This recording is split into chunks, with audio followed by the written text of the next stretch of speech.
हाँ जी, आवाज आ रही है।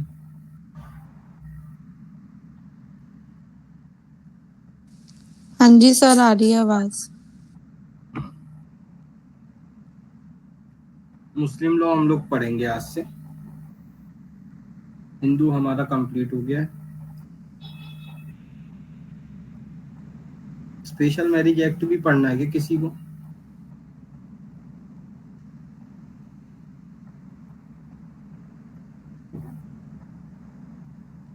स्पेशल मैरिज एक्ट भी पढ़ना है क्या किसी को?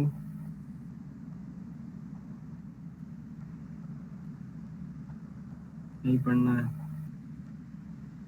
हालांकि कभी वैसे आता नहीं है एग्जाम में, तो वैसे हिंदू लॉ मुस्लिम लॉ से ही क्वेश्चन आते हैं। सर वीडियो अपलोड कर देना उसकी, तो आप यूट्यूब पे वहीं से देख लेंगे। नहीं, फिर क्वेश्चन पूछूंगा जिस दिन वीडियो अपलोड करूंगा उसके अगले दिन क्लास में। ओके। हाँ, पढ़ोगे तो ही मेहनत करवाओ।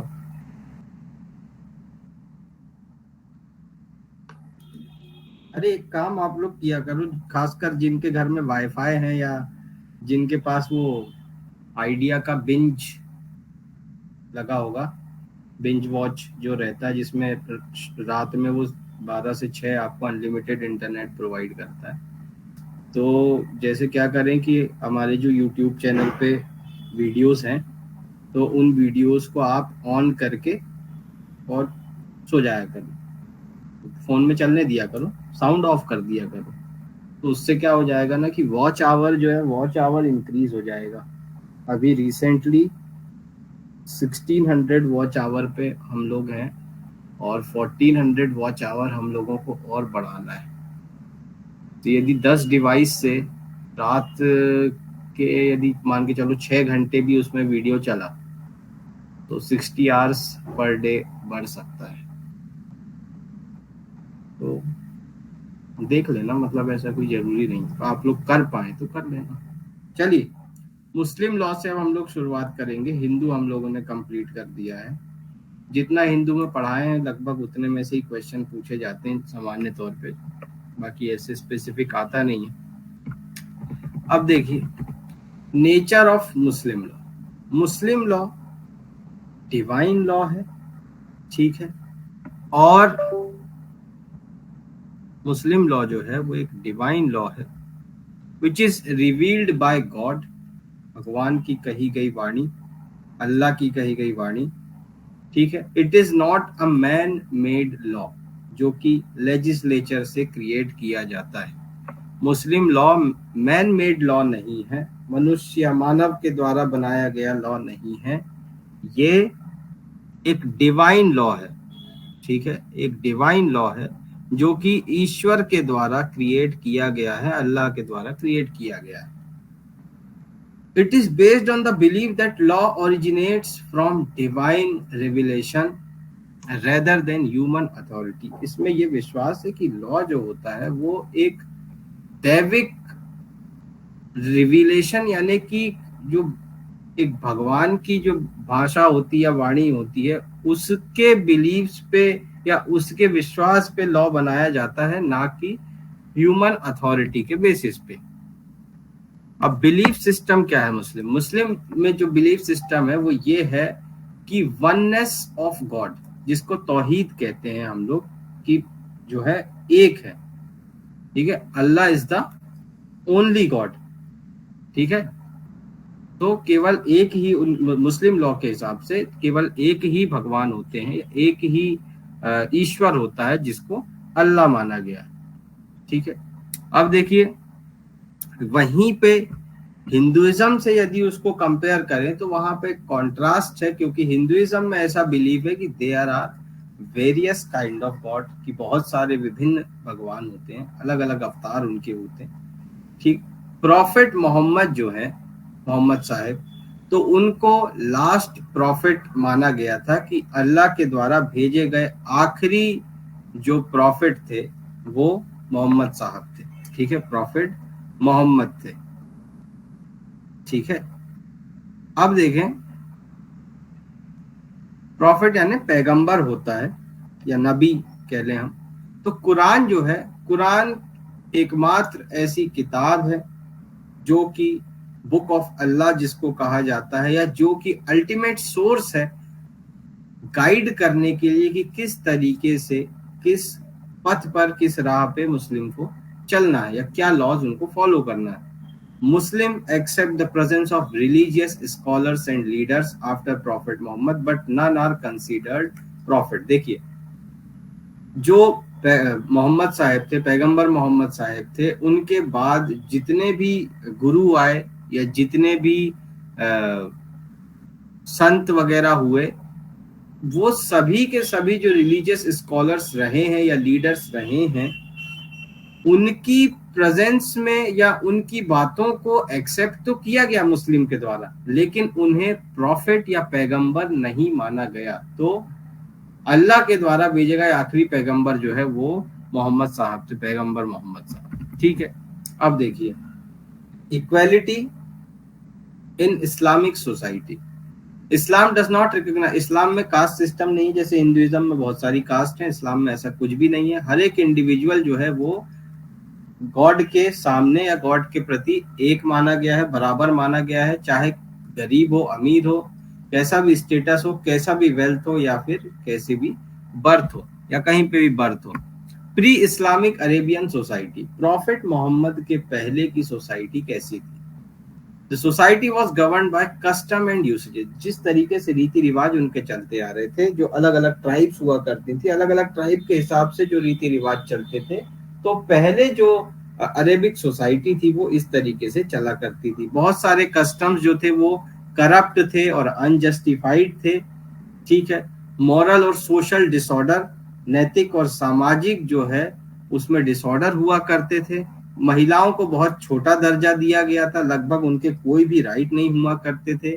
गैम्बलिंग, बार्बरिज्म, वायलेंस, जुआ सट्टा और हिंसा, ये सब कुछ बहुत ज्यादा फैला हुआ था।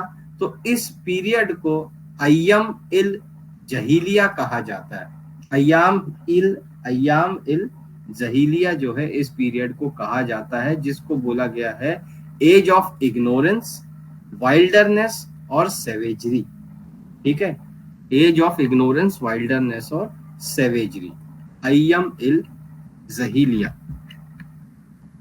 Reform brought by Islam. अब इस्लामिक रिवॉल्यूशन जो प्रॉफिट मोहम्मद के बाद से आया, उसने अरेबियन सोसाइटी को चेंज कर दिया।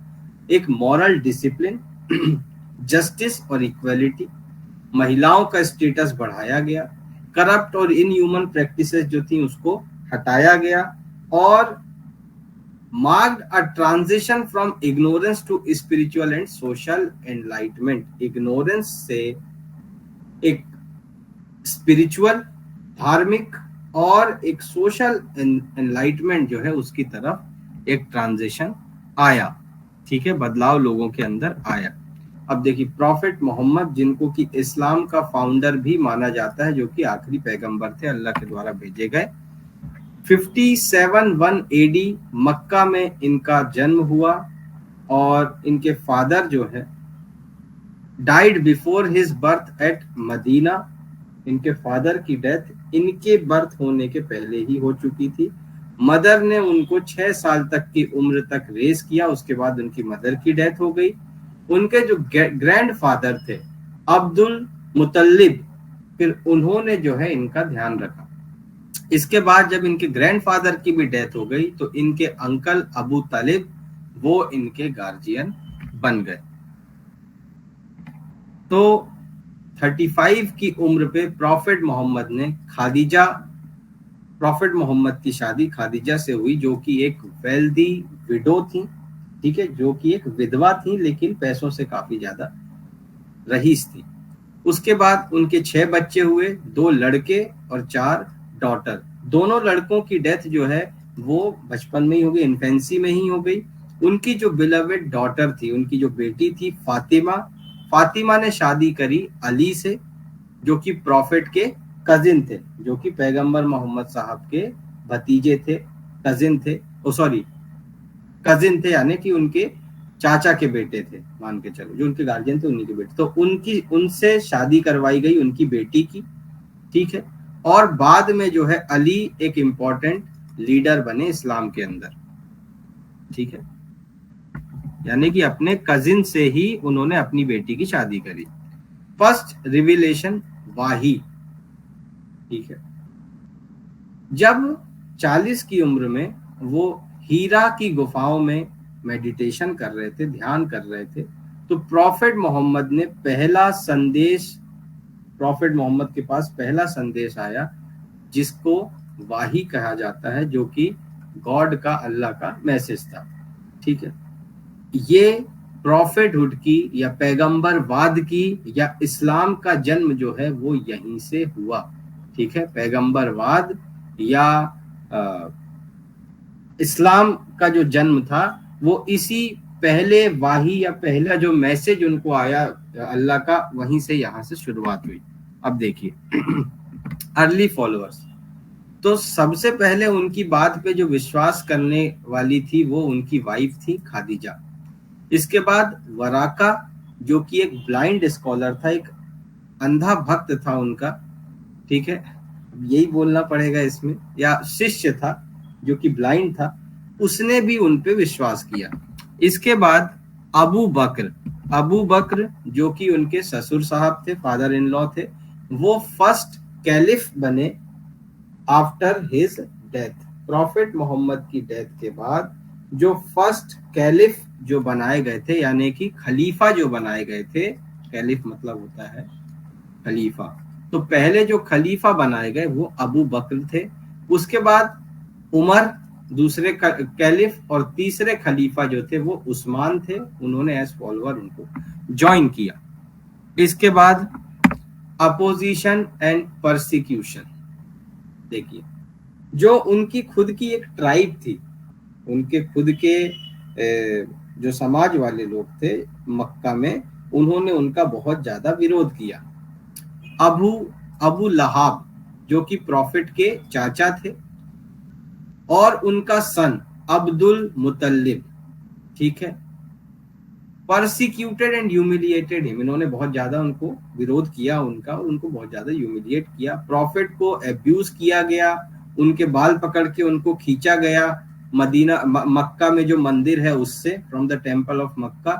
इसके बाद बहुत हार्डशिप करने के बाद या इतना सब कुछ सहन करने के बाद, उसके बावजूद वो अपने इस्लाम के मैसेज को जगह जगह स्प्रेड करते रहे।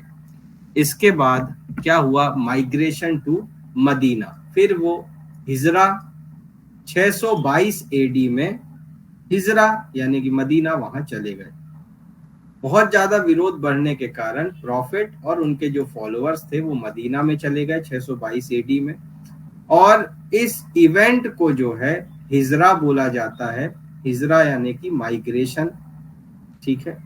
और यहीं से इस्लामिक कैलेंडर की शुरुआत हुई, ठीक है। इन मदीना में प्रॉफिट ने एक पॉलिटिकल और एक रिलीजियस कम्युनिटी बनाई, राजनीतिक और एक धार्मिक कम्युनिटी बनाई, जिसको बोला गया उम्मा, ठीक है। उम्मा का मतलब होता है कि मुस्लिमों को एक लीडरशिप में यूनाइट करना, जिसको हम कहते हैं उम्मा, ठीक है। अब समझिए rise of the Islamic state, एक वॉर हुआ, प्रॉफिट मोहम्मद के जो सपोर्टर थे, पैगंबर मोहम्मद के जो सपोर्टर थे और उनके जो विरोधी थे, इनके बीच में एक वॉर हुआ, और प्रॉफिट जो है उनकी जीत हो गई, और उन्होंने अपने आप को मदीना का शासक घोषित कर दिया, वो मदीना के रूलर बन गए। अगले 10 साल में उन्होंने बहुत सारे अरेबियन ट्राइब्स को एक्सपांड किया, उन्होंने लोगों को इन्फ्लुएंस करना चालू किया बहुत सारे, कि भाई आप लोग आए और इस्लामिक एम्पायर में जुड़े। इसके बाद प्रॉफिट मोहम्मद जो है उनकी डेथ 63 साल की उम्र में हो गई।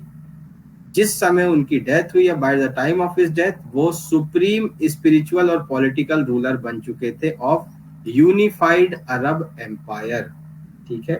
जो एक अरेबियन एम्पायर उन्होंने अब खड़ा कर दिया था लोगों को इकट्ठा कर करके, उसके एक बहुत बड़े नेता अब वो बन चुके थे। आफ्टर प्रॉफिट मोहम्मद, अब प्रॉफिट मोहम्मद के जाने के बाद क्या हुआ, शिया और सुन्नी में विभाजन।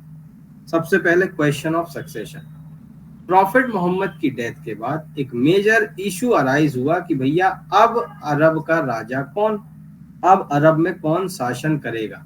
प्रॉफिट ने किसी को भी सक्सेसर या एयर नहीं बनाया था, प्रॉफिट किसी को भी अपना उत्तराधिकारी बनाकर नहीं गए थे। तो उनके जो क्लोजेस्ट रिलेटिव और एक कंपेनियन थे जिनका नाम था अली, अली जो कि उनका भाई था, उनका दोस्त था और उनका दामाद भी था। ठीक है, अली उनका कजिन भी था और अली उनका दामाद भी था। ठीक है, तो अली जो थे, जो उनके क्लोजेस्ट रिलेटिव थे, उनको लोगों ने चुना।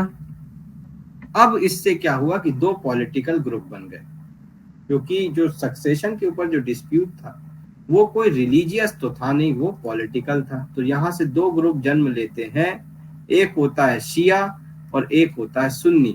शिया वो होते हैं जो कि अली पर विश्वास करते हैं, जिनका ये मानना था कि अली ही जो है राइटफुल सक्सेसर है, और सुन्नी वो थे जो ये मानते थे कि भाई इलेक्शन होना चाहिए, लोग इलेक्शन करें, मतलब लोग खड़े होंगे, उसमें इलेक्शन होगा, इलेक्शन होने के बाद जिसको चूज किया जाएगा वो बनेगा लीडर। तो दो ग्रुप बन गए, पॉलिटिकल ग्रुप बने थे शुरुआत में, एक शिया और दूसरा सुन्नी।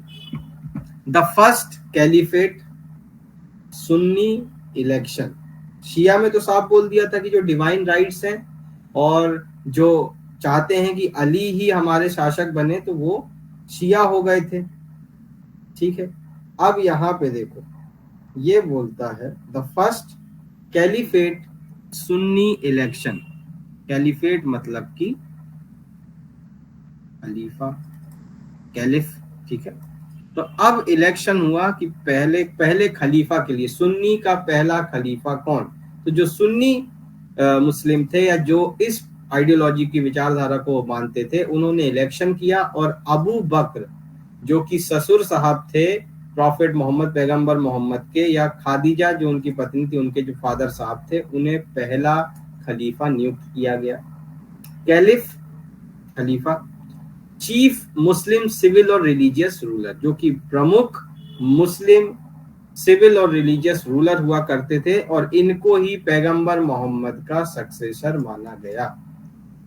अली बाद में initially placed allegiance to Abu Bakr, और बाद में अली ने अबू बकर की लीडरशिप को स्वीकार कर लिया। तो जो चार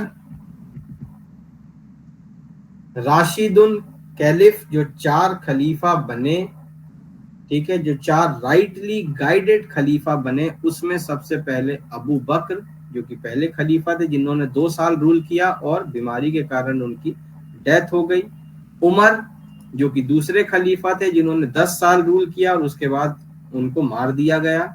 उस्मान जिन्होंने 12 साल रूल किया, उसके बाद उनको भी मार दिया गया। और लास्ट बने अली जो कि 5 साल रूल करे और 661 एडी की जो बैटल थी उसमें उनका मर्डर कर दिया गया। अब है राइज ऑफ सेक्टेरियन कॉन्फ्लिक्ट। अब जो लगातार ये खून खराबा, एक दूसरे के ऊपर हिंसा, एक दूसरे की जान लेना, इससे शिया और सुन्नी की जो दुश्मनी थी वो और ज्यादा गहरी होती गई।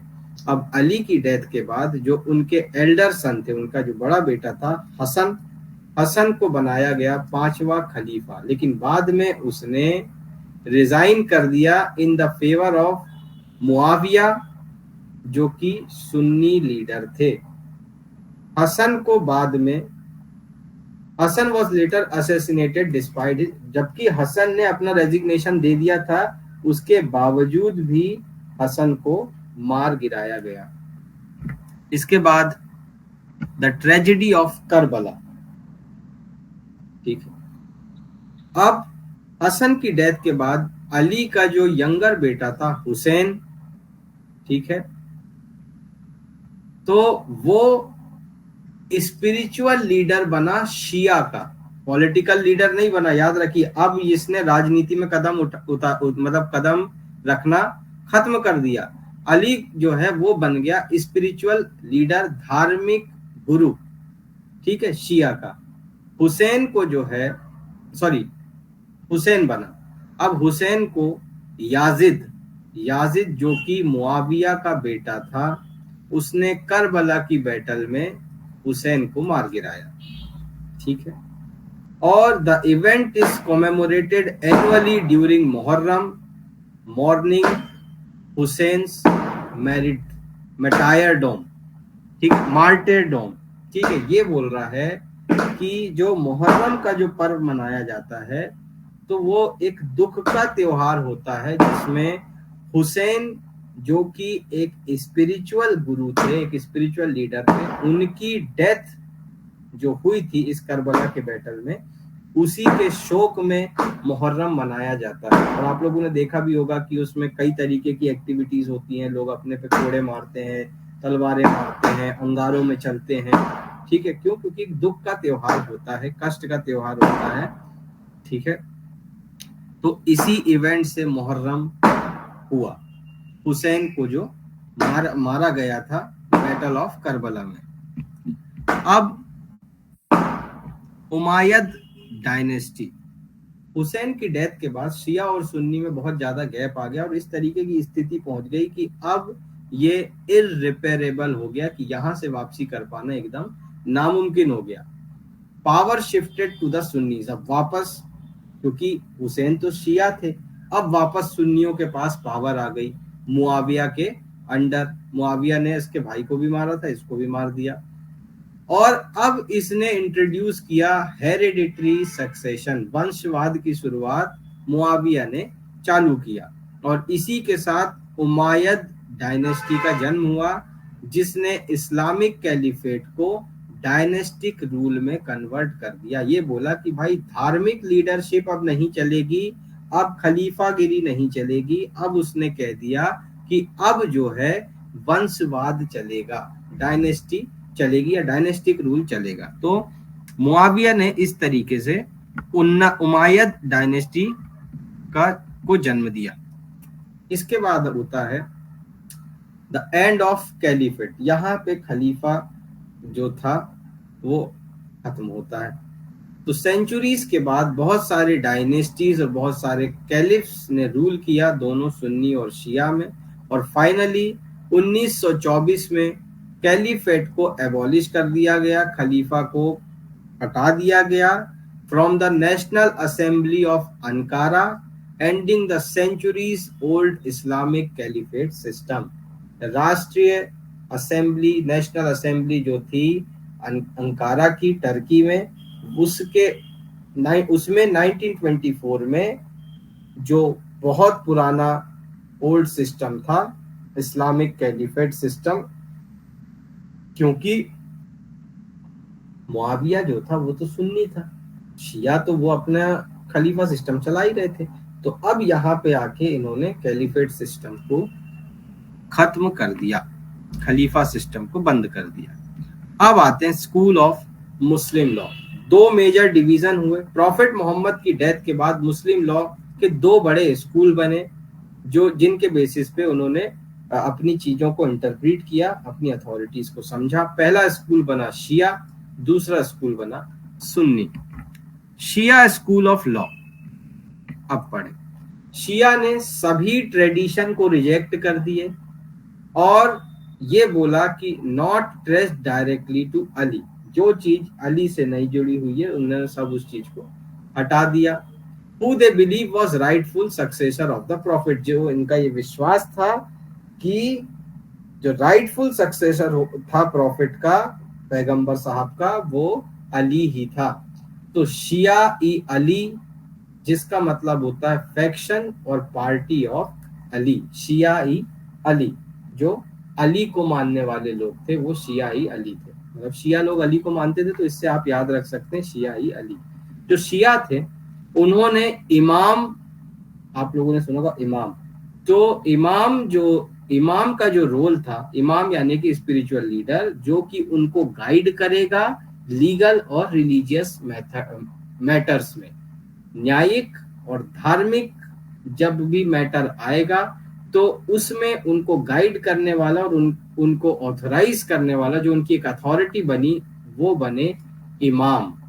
ठीक है, इन्होंने इमाम का एक रोल निकाला। शिया के कुछ सब स्कूल थे। इथना अशरी जो 12 थे, ये एक लार्जेस्ट ब्रांच थी शिया मुस्लिम्स की, और इन्होंने ये विश्वास किया, इन्होंने ये बिलीव किया इन अ सक्सेशन ऑफ 12 इमाम, 12 इमाम का succession, the last of whom is in the occultation, यानी कि जो छिप गए थे, and will reappear as Mehdi.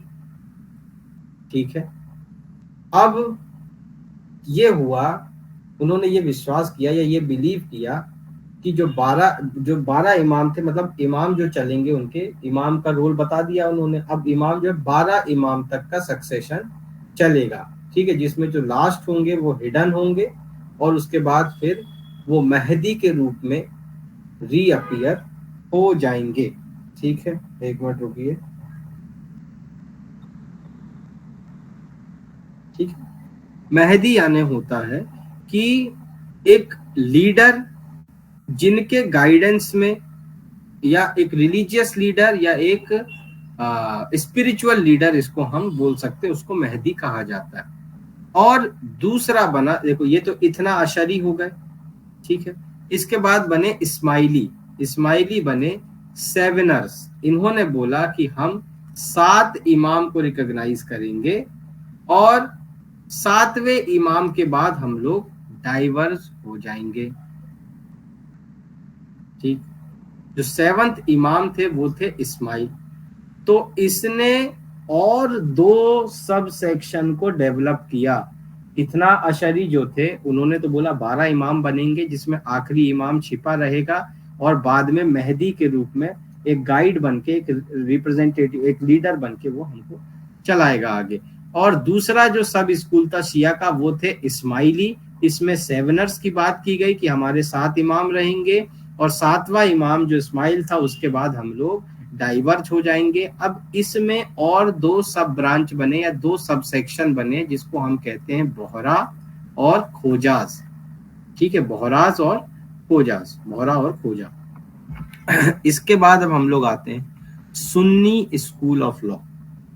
Sunni जो है, सुन्नी ने केवल और केवल कुरान और हदीस को एक्सेप्ट नहीं किया, हदीस को, कुरान और हदीस को एक्सेप्ट नहीं किया, बल्कि इसके साथ साथ सुन्नी स्कूल ऑफ लॉ में इमाम के डिसीजन एक्सेप्ट किए गए। कंसेंसस ऑफ कम्युनिटी, इज्मा, लोगों की सहमति से जो बनाया गया था इज्मा, उसको एक्सेप्ट किया गया। और रीजन्ड ओपिनियन ऑफ जूरिस्ट, जो जजेस बैठते थे या जो निर्णय होते थे, उनके भी जो ओपिनियन होते थे, जिसको हम कियास कहते हैं, तो उनके ओपिनियन को भी इसमें एक्सेप्ट किया गया। तो सुन्नी ने इन्हें वैलिड सोर्स बताया that supplement and interpret the Quranic rule, की यही वो लोग हैं या यही वो सोर्सेज हैं जिससे कुरानिक नियम को मदद की जा सकती है, समझा जा सकता है, उसका इंटरप्रिटेशन किया जा सकता है। अब सुन्नी के अंदर 4 मेजर सब स्कूल आए। सुन्नी लॉ के अंदर 4 मेजर सब स्कूल आए। सबसे पहले आया हनाफी। हनाफी जो है, ये इमाम अबू हनीफा नाम के जो इमाम थे, उन्होंने इसको फाउंड किया। ये बहुत ज्यादा वाइड स्प्रेड और लिबरल थे इंटरप्रिटेशन में, और इंडिया, पाकिस्तान, बांग्लादेश और टर्की, ये 4 जगह पे इसको फॉलो किया जाता था। इसके बाद अगला स्कूल बना मलिकी। ये इमाम मलिक इब्न अनस, इनके द्वारा फाउंड किया गया था, जिसमें बहुत ज्यादा कस्टम, ये बहुत ज्यादा जो रीति रिवाज पुराने चलते आ रहे थे मदीना के, उस पे ये रिलाय करते थे, और जो प्रॉफिट के कंपेनियन थे उनकी जो प्रैक्टिस थी उस पे ये रिलाय करते थे। ठीक है, जनरली आपका नॉर्थ और वेस्ट अफ्रीका में इसको फॉलो किया जाता था। इसके बाद आए शफई, जो कि इमाम अल शफी जो थे उनके द्वारा ये फाउंड किया गया, और यहाँ पे ट्रेडिशन को रीजन के साथ जोड़ा गया। ठीक है, ट्रेडिशन को संस्कृति को कारण के साथ, उपयुक्त कारण के साथ कंबाइन किया गया, जोड़ा गया, और इसमें कुरान और हदीस दोनों को माना गया। इसे इजिप्ट, इंडोनेशिया और यमन के कुछ पार्ट में फॉलो किया जाता था। इसके बाद आया हनबली, ठीक है। तो ये इमाम अहमद इब्न हनबल के द्वारा इसको स्थापित किया गया, जो कि बहुत कंजर्वेटिव और जो कुरान और हदीस के जो लिटरल मीनिंग थे उससे ये एकदम जुड़े हुए थे, बहुत ज्यादा कंजर्वेटिव थे ये जो है, या इसके जो फॉलोअर्स थे या ये जो स्कूल वाले लोग थे, और ये सऊदी अरेबिया और कतर में जो है इसको फॉलो किया गया। अब हम लोग आते हैं सोर्सेज ऑफ मुस्लिम लॉ। सबसे पहले फॉर्मल या प्राइमरी सोर्सेज, इसमें सबसे पहले कुरान आती हैं, ठीक है। कुरान जो है वो अरेबिक शब्द कुर्रा से आने वाला एक शब्द है, जिसका मतलब होता है पढ़ना या रिसाइट करना। कुरान अल्लाह के द्वारा कही गई या अल्लाह का एक संदेश जो है उसको कुरान माना जाता है, जो कि अल्लाह ने प्रॉफेट मोहम्मद को एंजल गैब्रियल या जिब्रिल के जरिए भेजा था, ठीक। और 23 साल तक निरंतर लगातार उनको प्रॉफेट मोहम्मद, पैगंबर मोहम्मद को ऐसे संदेश आते रहे जिसको उन्होंने कुरान के अंदर लिखकर स्थापित किया। कंपाइलेशन ऑफ कुरान, प्रॉफेट की डेथ हो जाने के बाद ये जो भी बातें थी इसको कलेक्ट और कंपाइल किया गया अबू बकर के सुपरविजन में, जो कि पहले खलीफा थे। उसके बाद उस्मान जो कि तीसरे खलीफा थे, उन्होंने उसको रिवाइज किया और एक स्टैंडर्डाइजेशन दिया, एक स्टैंडर्ड दिया उस टेक्स्ट को, और लगभग पैगंबर साहब की डेथ के बाद 18 साल तक कुरान को फाइनलाइज करने में लग गया। और अब जो आप कुरान पढ़ते हैं तो वो प्रॉफेट साहब की, पैगंबर साहब की मृत्यु के 18 साल बाद जब एक फाइनल उसका वर्जन तैयार किया गया तो वो फाइनल कुरान बन के तैयार हुआ। इसके पहले जितने भी वर्जन थे उन सभी को डिस्ट्रॉय कर दिया गया था।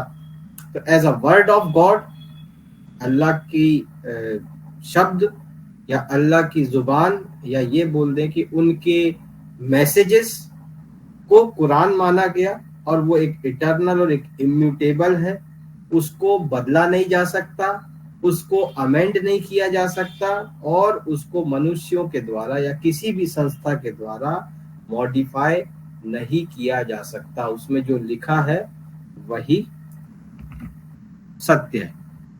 लीगल इंपॉर्टेंस, कुरान एक प्राइमरी और एक सुप्रीम सोर्स है मुस्लिम लॉ का। इसमें लगभग 6000 वर्स लिखे हुए हैं, ठीक है, वर्सेस लिखे हुए हैं, जिसमें 200 वर्सेस ऐसे हैं जो कि लीगल मैटर से डील करते हैं, जिसमें marriage, matrimonial remedies, maintenance, paternity का एक्नॉलेजमेंट, प्रॉपर्टी कैसे ट्रांसफर होगी, गिफ्ट और विल्स, इनहेरिटेंस, ये सबके 200 नियम लिखे गए हैं। लगभग 6000 उसमें वर्ष दिए गए। अब देखें social reforms introduced by the Quran, Quran के द्वारा इंट्रोड्यूस सोशल रिफॉर्म। इसमें कुरान ने जो पहले इस्लामिक इविल कस्टम्स थे, जैसे कि फीमेल इन्फेंटिसाइड, कन्या भ्रूण हत्या, बच्ची पैदा होते ही उसको मार देना, उसको खत्म किया। जुआ, उसको खत्म किया। यूजुरी यानी कि एक्सेसिव इंटरेस्ट मांगना, उसको खत्म किया। अनलिमिटेड पॉलीगैमी यानी कि जितनी चाहे उतनी शादियां करना, उसको खत्म किया।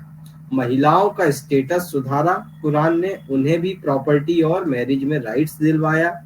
माइनर और डिसेबल्ड पर्सन को प्रोटेक्शन दिया, ठीक है, लीगल सेफगार्ड उनको मिले, और एक मॉरल, सोशल और इकोनॉमिक जस्टिस सोसाइटी के अंदर डेवलप किया गया कुरान के द्वारा।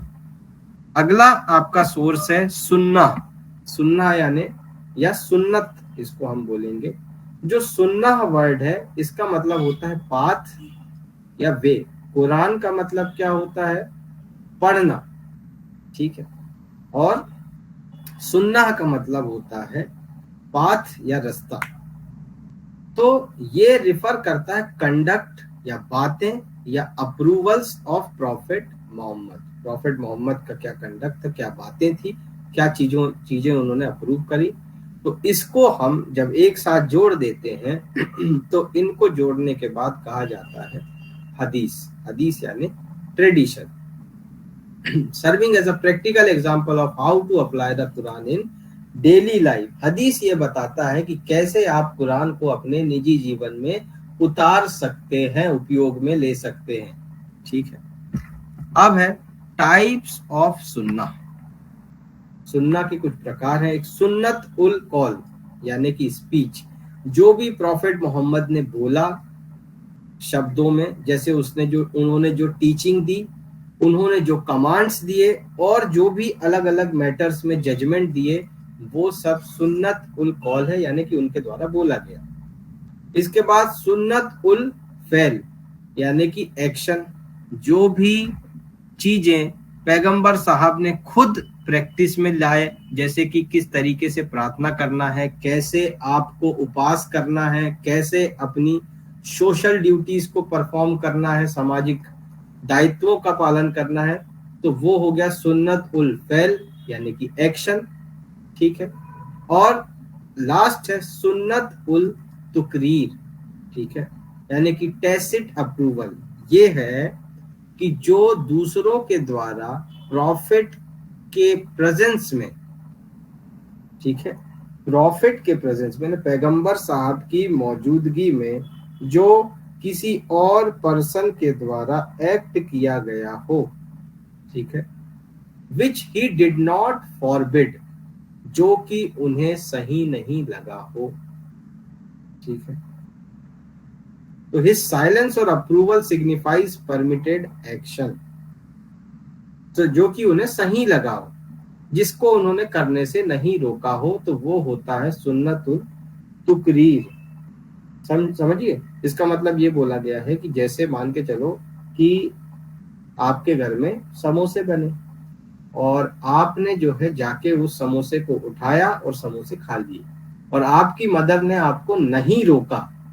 जो नहीं रोकने का मतलब आपकी मदर की कंसेंट है, उनकी सहमति है कि ठीक है चलो ऐसा आप कर सकते हो। तो वही सुन्नतुल तुकरीर है कि ऐसा एक्ट जो किसी और पर्सन ने परफॉर्म किया और पैगंबर साहब उसमें कुछ नहीं बोले, कुछ एक्शन नहीं किया, तो इसका मतलब कि उनकी तरफ से उसमें अप्रूवल आ गया। तो वो सारे एक्ट जहां पे उन्होंने साइलेंस रखा, जहां पे उन्होंने अप्रूवल किया, उन सभी एक्ट को परमिटेड एक्शन हम लोगों ने माना। Importance and compilation. सुन्ना जो है वो सेकेंडरी प्राइमरी सोर्स है मुस्लिम लॉ का कुरान के बाद। उसमें एक्सप्लेन किया गया है कुरानिक प्रिंसिपल्स को। उमायद डायनेस्टी के समय सुन्ना जो है उसको पॉलिटिकल मोटिव्स के लिए कई बार मिसयूज किया गया। ठीक है। और टू प्रिजर्व ऑथेंटिसिटी को प्रिजर्व करने के लिए स्कॉलर्स ने बहुत सारी चीजें कलेक्ट करी और कंपाइल किया, इन सभी ट्रेडिशन को, इन सभी अथॉरिटेटिव वर्क को, और उसे बोला गया मुस्नद्स। ठीक है। हदीस का जो कलेक्शन होता है उसको हम मुस्नद कहते हैं। ठीक। इसके बाद आता है इज्मा। इज्मा यानी कंसेंसस ऑफ ओपिनियन, एग्रीमेंट, लोगों का एक जैसा विचारधारा बनाना, या लोगों की एक किसी पर्टिकुलर टॉपिक पे एक सहमति बन जाना, उसको कंसेंसस ऑफ ओपिनियन कहा जाता है। इज्मा उसे हम लोग कहते हैं। इज्मा का मतलब होता है एग्रीमेंट या एक सहमति या सम्मति among the most learned scholars और ज्यूरिस्ट, जो कि बहुत ज्यादा पढ़े लिखे स्कॉलर्स थे या ज्यूरिस्ट थे मुस्लिम कम्युनिटी के, उनका जब किसी लीगल इशू पर एक मत हो जाना उसको हम इज्मा कहते हैं, या एग्री कर जाना उसको हम इज्मा कहते हैं। तो कुरान और सुन्ना दोनों जो है इज्मा को एक लेजिटिमेट सोर्स ऑफ लॉ बोलते हैं। ये कलेक्टिव रीजनिंग को रिफ्लेक्ट करता है, जो कि मुस्लिम के जो स्कॉलर्स रहे हैं, जब कोई भी क्लियर गाइडेंस नहीं था कुरान और हदीस पे, तो उस कुरान और हदीस को जो लोगों ने इंटरप्रेट किया है, और इंटरप्रेट करने के बाद जब सबकी एक सहमति बन जाती किसी चीज पे, उसको हम इज्मा कहते हैं। ये इंश्योर करता है कि इस्लामिक लॉ जो है वो समय के बदलाव के साथ, accordance with the needs of changing time while staying faithful to the faith principle, Quran और हदीस में लिखी गई बातों को ध्यान में रखते हुए समय के बदलाव के साथ इस्लामिक लॉ भी इवॉल्व होता रहे। इसके बाद है कियास। कियास का मतलब होता है एनालॉजिकल रीजनिंग। कियास का मतलब होता है कंपैरिजन। कियास जो है वो लीगल प्रिंसिपल का डिडक्शन है by comparing a new case, ऐसी चीजें जो कि कुरान और हदीस में नहीं दी गई है, और उस न्यू केस को एग्जिस्टिंग केस से कंपेयर करना, ठीक है, बेस्ड ऑन कॉमन रीजन और एनालॉजी। एक सामान्य बातों पे किसी कोई बात जो कि कुरान और हदीस में नहीं लिखी है, और कोई नई चीज यदि सामने आती है, उस नई चीज को उन एग्जिस्टिंग लॉस से कंपेयर करना, और कंपेयर करने के बाद एक लीगल प्रिंसिपल बनाना, वो कियास है। जहां पे कोई भी डायरेक्ट रूलिंग नहीं अवेलेबल होगी कुरान, सुन्ना और इज्मा में, उसको हम कियास कहेंगे, ठीक है। और ये लॉ के एक्सटेंशन को अलाउ करता है उन सिचुएशन में जो नई परिस्थितियां उत्पन्न होके आ रही हैं। शिया का व्यू पॉइंट क्या है? शिया लोग जो है कियास को रिकॉग्नाइज नहीं करते। शिया के हिसाब से कियास एक वैलिड सोर्स नहीं है। उनका ये कहना है कि यदि जब कभी ऐसी परिस्थिति आती है तो जो इमाम साहब है, इमाम साहब ही बताएंगे कि ऐसी परिस्थिति में क्या किया जाना चाहिए, ठीक है। अब है इनफॉर्मल और secondary source of Muslim law. ये तो एकदम सिंपल है, जो आपके उसमें भी थे। जैसे लेजिस्लेशन, देखिए ट्रेडिशनली क्योंकि कुरान और हदीस पे ही विश्वास किया जाता है, तो मुस्लिम लॉ को कोडिफाई तो नहीं किया गया, ठीक है। जो रिलीजियस टेक्स्ट थे उसी के हिसाब से उसमें चला जाता था। लेकिन कुछ कुछ ऐसे एरियाज आ गए, कुछ कुछ ऐसे सब्जेक्ट आ गए जिनको कोडिफाई किया गया स्टेट के द्वारा, जिनमें कानून बनाए गए, ठीक है। जैसे कि शादी, डिवोर्स, इनहेरिटेंस, मेंटेनेंस, ऐसे जो मैटर हैं उनमें कई कानून बनाए गए। मुस्लिम पर्सनल लॉ शरीयत एप्लीकेशन एक्ट पहला, ठीक है, जो कि इन्फोर्स करता है मुस्लिम पर्सनल लॉ को उन मैटर्स में, शादी, सक्सेशन, इनहेरिटेंस, इन मैटर्स में। इसके बाद बना dissolution of Muslim marriage act 1939। इसमें वो ग्राउंड बताए गए जिसमें मुस्लिम महिला डिवोर्स ले सकती है। इसके बाद the Muslim women protection of right on divorce act 1985। ये शाह बानो केस के बाद इसको बनाया गया, और जो कि मेंटेनेंस और डिवोर्स के जो अधिकार हैं महिलाओं के, डिवोर्स के बाद महिलाओं के क्या अधिकार रहेंगे, क्या मेंटेनेंस मिलेगा, उस बारे में ये बात करता है।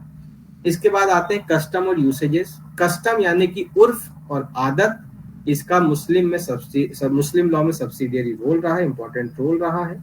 केवल वही कस्टम्स को रिकॉग्नाइज किया जाता है जो काफी लंबे समय से चलते आ रहे हैं और पुराने हैं, जो कि सर्टेन है और रीजनेबल है, जिनको करने के पीछे एक कोई जेन्युइन कारण है, और जो कुरान और सुन्ना से कॉन्फ्लिक्ट में नहीं। जिन एरिया में, जिन जगहों पे, जिन मैटर में रिलीजियस टेक्स्ट यानी कि जो धार्मिक लेख हैं वो जब चुप हो जाते हैं, जैसे कुरान हो गया, हदीस हो गया, इसमें यदि किसी चीज के बारे में कोई बात नहीं लिखी है, तो जो ये कस्टमरी प्रैक्टिसेस है, ये जो हमारी रीति रिवाज चलते आ रहे हैं काफी समय से, वो डिसीजन मेकिंग में आपको मदद कर सकते हैं। जैसे शादियों के मामलों में, इनहेरिटेंस प्रॉपर्टी के मामले में, किसी पर्टिकुलर लोकल एरिया में किस तरीके से ट्रेडिशन चलता है उस मामले में। अगला आपका सेकेंडरी सोर्स है जुडिशियल डिसीजन। बहुत सारे जो कोर्ट के निर्णय आए हैं, उस जुडिशियल डिसीजन में जो बात कही गई है वो भी इंपॉर्टेंट सोर्स होता है मुस्लिम लॉ को क्लैरिफाई करने के लिए। और जो भी जजमेंट्स होते हैं उन जजमेंट को आप फॉलो कर सकते हैं, वो भी कंडीशन इम्पोज कर सकते हैं। कोर्ट कुरान, सुन्ना और जो स्टैट्यूटरी प्रोविजन है उसको इंटरप्रेट करता है ताकि डिस्प्यूट्स को रिजॉल्व किया जा सके, और इस तरीके से मुस्लिम जूरिस्प्रूडेंस को एक बढ़ावा वो देता है। और फाइनल जो सोर्स है आपका वो है justice, equity and good conscience, जहां पे कुरान, हदीस, इज्मा, किया, कोई भी जगह पे कोई क्लियर रूल नहीं दिया गया है, तब फिर प्रिंसिपल ऑफ नेचुरल जस्टिस आ जाता है। What will be best for the justice, equity and good conscience, ये प्रिंसिपल अलाउ करता है कि भैया फिर एक फेयर और रीजनेबल डिसीजन होना चाहिए, जो कि यूनिवर्सल नोशन ऑफ जस्टिस, कि भाई सभी को जस्टिस मिलना चाहिए उस हिसाब से या उस पर बेस्ड है। ये इंश्योर करता है कि मुस्लिम लॉ फ्लेक्सिबल और ह्यूमन रहेगा, और जो ऐसी सिचुएशन है जिसको अभी तक देखा नहीं गया है, तो उन अनफोर्सीन सिचुएशन को अडॉप्ट करना, उन नई सिचुएशन को अडॉप्ट करने में कैपेबल रहेगा। तो ये आपके स्कूल सोर्सेस और एक छोटा सा ब्रीफ या बेसिक हिस्ट्री आपके मुस्लिम लॉ की जो थी वो थी। इसी के साथ मुस्लिम लॉ आपका शुरू होता है। किसी को कोई डाउट? हाँ देखो, टर्मिनोलॉजीज जो इसकी हैं वो कॉम्प्लिकेटेड है, अरेबिक है, उर्दू है, उसको समझने में आपको जरूर टाइम लग सकता है।